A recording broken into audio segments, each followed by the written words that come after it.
Hey, good day to you. This is Todd. I am a regular dude walking in the Word. Hey, we're talking about Joseph today and the story of Joseph related to it in Genesis. As we go through Genesis, today I wanted to point out as we read here in Genesis 45, we're actually finishing up chapter 45 today. It's Joseph desires the best for his father and his brothers. Okay?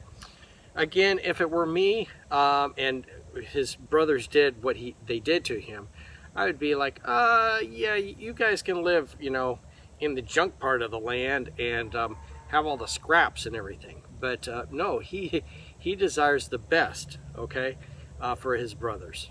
He desires the best for his father, naturally. But then his brothers, he's like, the land and everything. You're going to have this land. He lines it all up. He has it planned out. He says, you're going to live in this section of the land. It's the best area. And in fact, when you go back home, you're going to just leave all your stuff at home because I got great stuff here. You don't need to furnish your house with the stuff from home. I'll furnish your houses for you and all that stuff. So it's rather amazing. And it shows us how we should be treating other people who wrong us.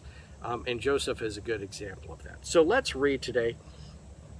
This is Genesis chapter 45, verses 8 through 28. Okay? So follow along in your Bibles there as we read. So then it was not you who sent me here, but God. He has made me father to Pharaoh, lord of his entire household, the ruler of all Egypt. Now hurry back to my father and say to him, this is what your son Joseph says. God has made me lord of all Egypt. Come down to me. Don't delay. You shall live in the region of Goshen and be near me, you and your children and your grandchildren and your flocks and your herds and all that you have. I will provide for you there because 5 years of famine are still to come. Otherwise, you and your household and all you who belong to you will become destitute. You can see for yourselves, and so can my brother Benjamin, that it is really I who am speaking to you.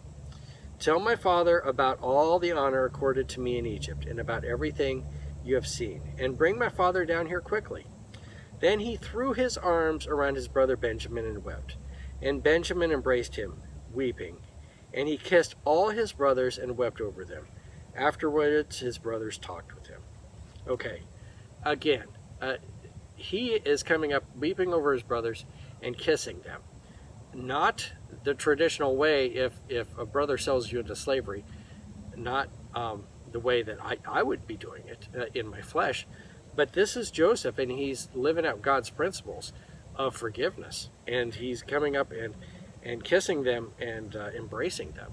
Okay, a good example of forgiveness.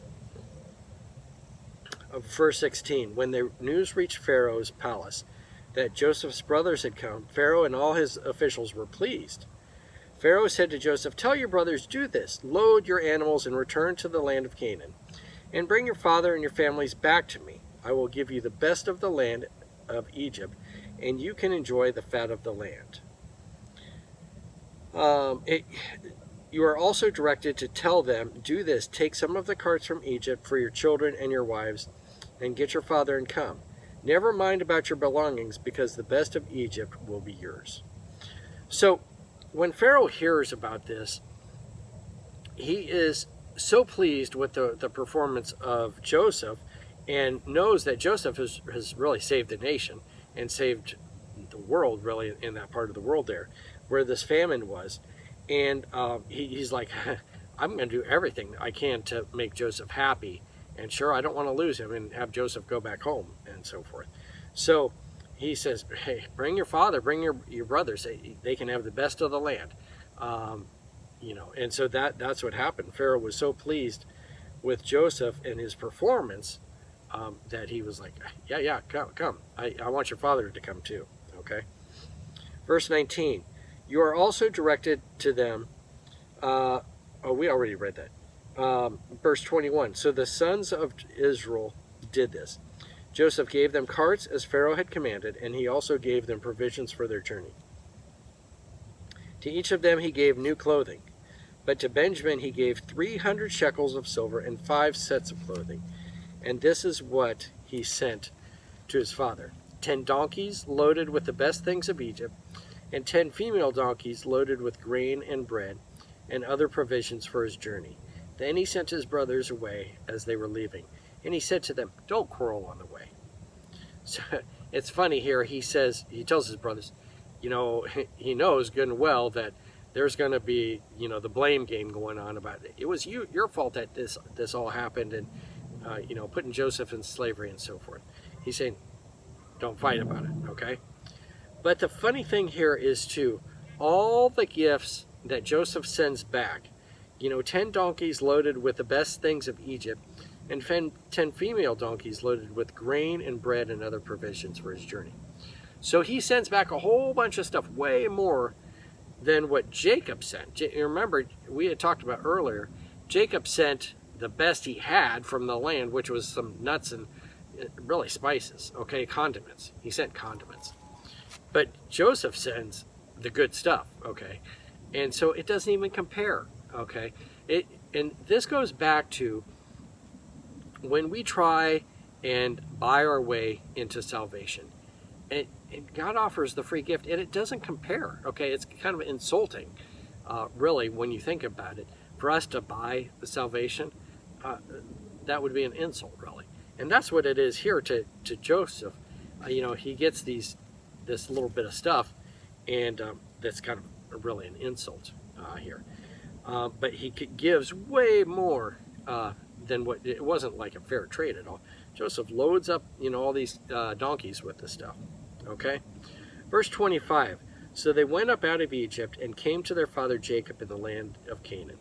They told him, "Joseph is still alive. In fact, he is ruler of Egypt." Jacob was stunned. He did not believe them. But when they told him everything Joseph had said to them, and when he saw the carts Joseph had sent to carry him back, the spirit of their father Jacob was revived. And Israel said, "I'm convinced my son Joseph is still alive. I will go and see him before I die." Okay? The bottom line here is this, from reading this whole passage, is Joseph desires the best for his father and his brothers. He tells them, leave all that stuff you had at home, the old stuff, leave it at home. You're going to have the best land and everything here, so don't bring all that stuff. And God's the same way. He's like, why do you bring your filthy self to me? That's all we have, okay? But God says, you're a new creature in me. And so that's something for us to remember. And so also, when we forgive people too, we're desiring the best for them.